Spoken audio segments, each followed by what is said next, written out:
रहीम अस्सलाम वालेकुम grade 4 let's start our today's Islamic lecture. हमारा उन्वान क्या था? ईमान की अज्जा।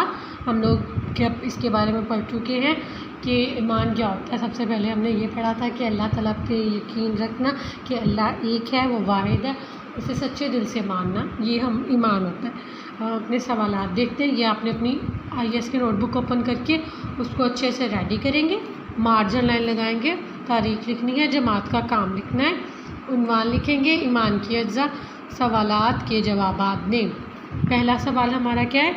ईमान से क्या मुराद है? जवाब है किसी बात को सच्चे दिल से मान लेना, इस पर यकीन रखना और ज़ुबान से इकरार करना यकीन कहलाता है। ईमान क्या चीज़ है?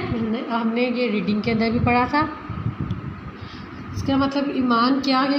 ईमान क्या होता है? ईमान क्या होता है? किसी चीज़ को सच्चे दिल से मानना, किसी बात को सच्चे दिल से मानना और उस पर पूरा यकीन रखना कि ये बात सच है, उस बात पे पूरा यकीन रखना जो बात कही गई है, और ज़ुबान से इस बात का इकरार भी करना कि जो बात कही गई है, जिसमें हम ईमान ला रहे हैं, वो वाली बात, वो हमारी क्या होती है? ईमान होती है। अब देखिए ये क्वेश्चन के अंदर है किसी बात को सच्चे दिल से मान लेना, इस पर यकीन रखना और ज़ुबान से करना यकीन यानी कि ईमान कहलाता है। अब हम अपना नेक्स्ट क्वेश्चन देखते हैं। अल्लाह पर ईमान लाने का क्या मतलब है? अल्लाह पर ईमान लाने का क्या मतलब है? सच्चे दिल से ये मानना कि अल्लाह एक है, इसका कोई शरीक नहीं, सब इसकी मखलूक हैं और मौत इसी के हाथ में है। अब अल्लाह पे ईमान लाने का मतलब ये नहीं है सिर्फ अल्लाह को एक माना जाए, इसका मतलब ये भी है कि अल्लाह के साथ किसी को शरीक न ठहराया जाए।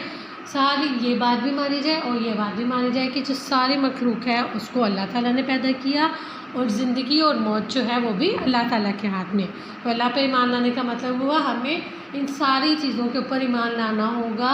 अल्लाह वाहिद है, अल्लाह सर ने सारी कायनात बनाई है और सारी जो मखलूक है वो अल्लाह ने पैदा की, और हमारी ज़िंदगी, हमारी मौत, वो भी सिर्फ़ अल्लाह ताला के ही हक़ में है। ओके स्टूडेंट्स, आपने इन दोनों क्वेश्चन को अच्छे से याद करना है और अपनी IAS की नोटबुक में इन्हें नीटली लिखना है। Okay, thank you.